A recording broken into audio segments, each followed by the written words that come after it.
Hello, I'm Steven. Steven. And this is Storytime with Steven. Okay, the other night I saw Legally Blonde, which is a show that I really like because it begins with a severe disappointment for the main character, which ends up being this huge boon for her life. And I wanted to share a similar story from mine. Now, this story is 7 years old, so most people that know me know the ending, but they don't necessarily know how it begins.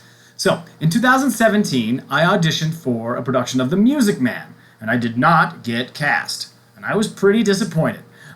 It would be a fun show. Most people don't seem to hate doing it.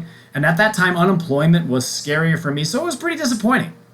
During the time period for The Music Man, I was unemployed, and I did only two things of note.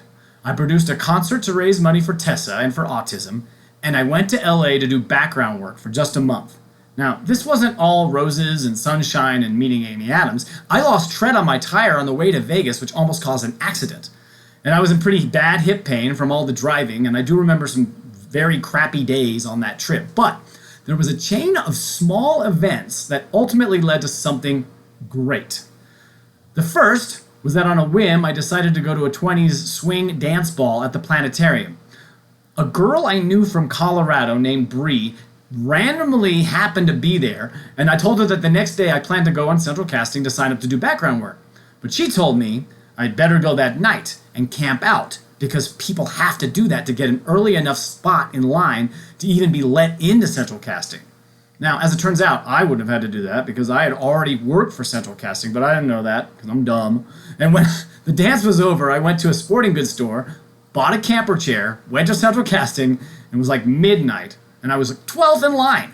So I sleep there outside in my little chair I just bought. Now, the next morning, in the hour before they opened the doors, the predators started milling the line, so to speak. Some were people trying to get you to use their calling service for background acting. Some were peddling acting lessons or photos or whatever else you could sell to Hollywood hopefuls. But among them were people that were trying to get us to agree to do Let's Make a Deal for free. Now, I had done background work, but I had never been on a game show, so I let them give me their spiel.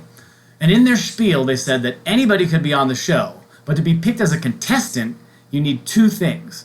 You need to be high energy, and you need to have a creative costume that incorporates Wayne Brady in it. Now, I had this idea that I would be Brain Wadey instead of Wayne Brady. And at some point, I told my loving GGL, Brian Norber, about it, and I told him that I was going to just wear my wetsuit and a pair of fake glasses that I wore for Smudge and Forever Plaid.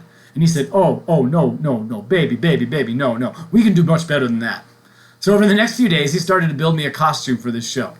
And he created this giant wading pool that I wore around my torso, and he built this giant brain that I wore on my head. And then the next thing that we did was we created this shirt, which on the front is this, and on the back is this. You can't read it. It says, "Not Wayne Brady." Anyway, so I had the costume. But remember, they also said that I had to be high energy. Now, the night before I was supposed to be on the show, I went to this board game meetup specifically to play test a weird Little Red Riding Hood board game. Now, there was this particular pre-girl named Charlotte that caught my eye, and somehow I convinced her to be my guest on the show, and she actually showed up.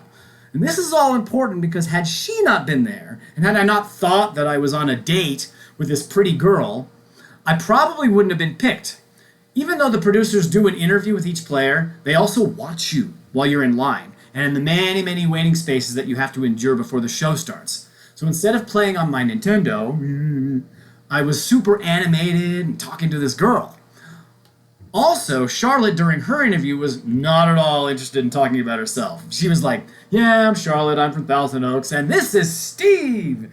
And so I did my interview right there, essentially during her interview. But anyway, the show starts, and I get picked. And after that, I get super lucky with letter picking. But I had done my research on the show, and I learned that it was a probability game. So one decision that I made on the show, the one decision was the correct mathematical decision. And that was to risk this computer thing I had for the big deal on a 50-50 chance. And the math made sense, so I did it. And so yeah, I won a Kia Rio, which most of you know. Now, at the end of the show, I made one more mathematical decision, was to not risk my Kia Rio on the big deal, which was a more expensive car, but not that much more expensive. So, anyway, the bottom line, is that this would not have been possible without luck, or without Bree, or without Brian, or without Charlotte. But more importantly, it wouldn't have been possible without the people that chose not to use me in The Music Man. And to be honest, I'm grateful for the many rejections in my life, not just that one. And I hope you can be too.